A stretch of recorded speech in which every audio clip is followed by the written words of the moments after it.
Hi everyone, before we get into it, if you enjoy LEGO reviews, Ninjago content, or just watching someone massively overanalyze very small plastic things, make sure you hit subscribe.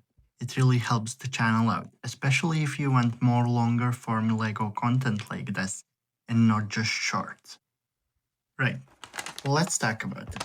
This is the LEGO Ninjago Legacy Coles Card Polybag, and I did not expect to spend this long talking about the Polybag. But here we are. So the first thing you'll probably notice is that this comes in paper packaging, not plastic.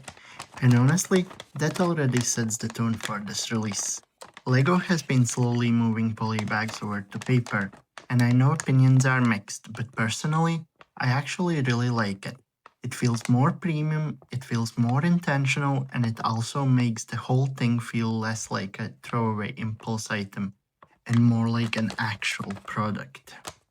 You still get the full artwork on the front, you can still see exactly what you're getting, and it just feels cleaner. And I know that sounds dramatic for a bag, but first impressions matter, especially for something this small. And also, let's be honest, this is legacy. This is nostalgia based. The paper packaging weirdly works with this whole looking back idea. So officially this polybag was released in January 2026 as part of the LEGO Ninjago Legacy line, celebrating the team's 15th anniversary. And that's important because this isn't just a random coal vehicle. This is a remake of set 30087 Cole's ATV, which originally came out in April 2012 during the Masters of Spinjitzu era. So already this set has a job to do. It's not just be a cheap polybag, it's be a modern reinterpretation of a fan favorite early Ninjago set. No pressure. And honestly, LEGO kinda nailed it. The original 2012 ATV was fine, very of its time. Small, lightweight, a little flimsy, and a very clearly built to hit a price point. This new version feels way more substantial.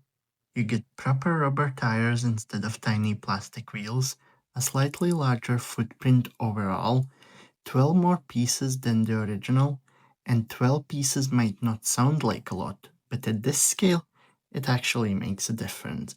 The proportions are better, the build feels more intentional, and it doesn't feel like it's going to fall apart the moment you touch it.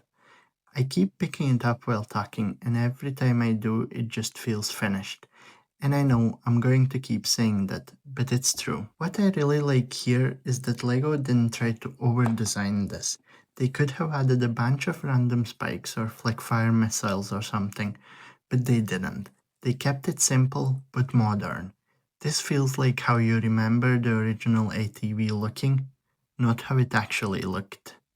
And that's kind of the perfect legacy approach. Okay, let's talk about ZX Cole, because honestly, this is the reason you buy this polybag.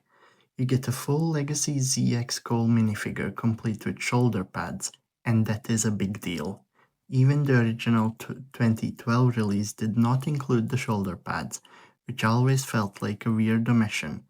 ZX suits are iconic because of the armor. Without it, something just feels missing. The designer has actually said that including the shoulder pads here was essential, which tells you that they knew fans were watching closely. And because of that decision, this polybag is currently the cheapest way to get a complete ZX Cole. That's huge for collectors. I keep coming back to this point, but it really can't be overstated. This minifigure alone justifies the set. This is one of those moments where LEGO Legacy really earns its name. They didn't just redo an old figure, they finished it. And the more I talk about it, the more I realize how intentional that is, especially for a 15th anniversary release.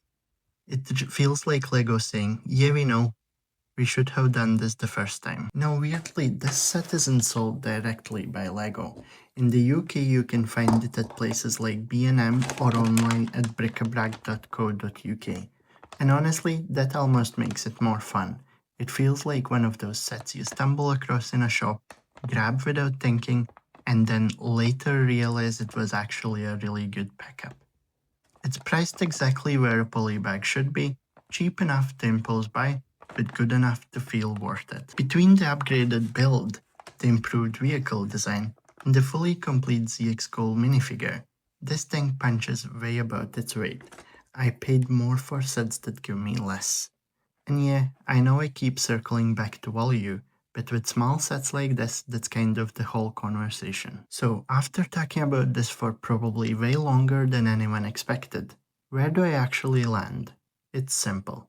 This is a solid little build with genuine collector value and a minifigure that feels like LEGO finally doing right by early Ninjago fans. If you're a Cole fan, this is a no-brainer. If you're a Legacy collector, same thing. And even if you're just casually into Ninjago, this is one of those sets that's just nice to own. For me, it's easily a 5 out of 5. And yeah, it's just a polybag, but sometimes LEGO gets the small stuff exactly right.